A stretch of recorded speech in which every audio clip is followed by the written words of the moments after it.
Ке скроили владата мегаломански буџет пред избори за купување гласови. Се поверојатно е дека наредната година од државната каса ќе се потрошат рекордно најмногу пари досега.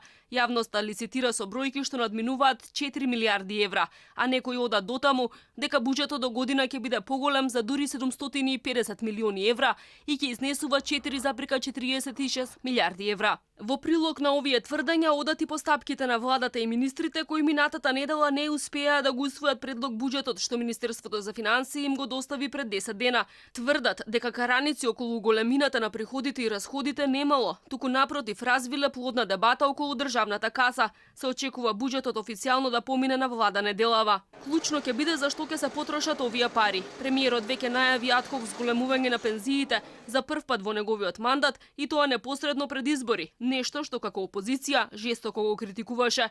Неофицијално токму на фондот за пензиско осигурување ќе му се доделат плюс 64 милиони евра и покрај тоа што фондот побарал помалку пари или зголемување од скоро 18 милиони евра. Вкупната сума за исплата на пензии би можела да достигне рекордни 946 милиони евра. Од владата веќе најавија дека капиталните инвестиции кои секоја година редовно потврлаат ќе бидат поставени на реално ниво. Неофицијално ќе изнесуваат 378 милиони евра или на приближно ниво со ребалансот на годинешниот буџет.